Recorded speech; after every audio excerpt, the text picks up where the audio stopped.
c'est que il y a un malentendu sur le fait que c'est naturel d'accoucher depuis que le monde est monde, comme on l'entend beaucoup. Oui, ça c'est en théorie.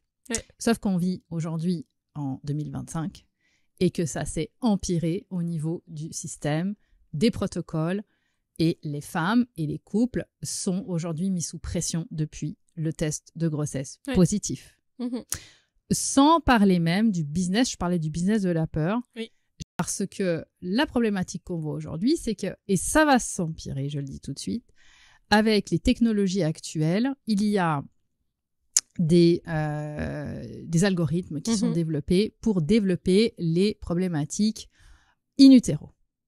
Qu'est-ce que ça veut dire? Ça veut dire qu'il y a des logiciels qui sont développés pour diagnostiquer d'éventuels problèmes in utero.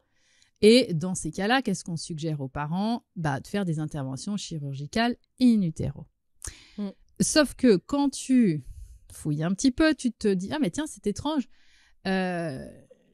L'obstétricien qui parle de ça, qui dit qu'effectivement...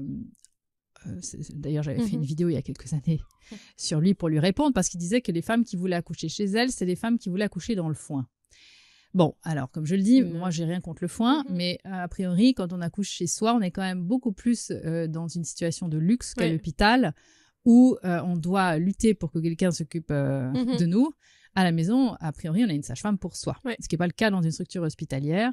Et puis, on est dans notre environnement. Et pour moi, le luxe, c'est ça, surtout qu'on est dans un environnement où c'est plus facile d'accoucher naturellement. Je ne vais pas revenir là-dessus parce que je l'ai déjà assez expliqué. Sauf que ce cher monsieur, qui donc opère in utero, a des parts dans une société qui dépiste les problèmes in utero grâce, en l'occurrence, à l'intelligence artificielle.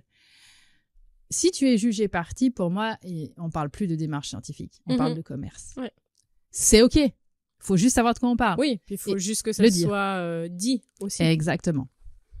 Donc, tu comprends bien que si toi, tu es enceinte et que tu as affaire à une personne qui est jugée partie, forcément qu'elle va gagner plus si tu as un problème. Ah bah c'est sûr. Donc, tu vas chercher le problème. Bien.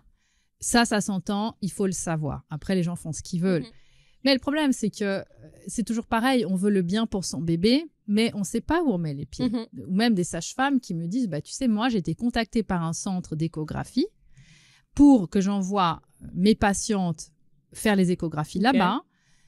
Et puis, en échange, j'ai une com. OK, ça peut s'entendre. Oui.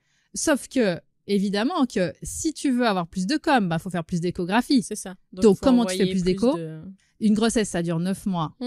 Donc, tu peux pas rallonger le temps où tu vas faire des échos. La seule chose que tu peux faire, c'est multiplier les échos. C'est ça. C'est en faire le plus possible pendant les 9 mois. Voilà. Madame, votre bébé, il a peut-être un pied en varus, parce que ça, on me l'avait fait aussi. Il a peut-être un pied qui est tordu. Ouais. Ah, on refait un check dans 2 semaines.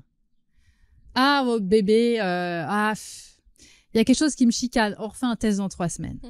Et alors là, je crois que, dites-nous en commentaire votre expérience, parce que je suis sûre que là, ça va pleuvoir.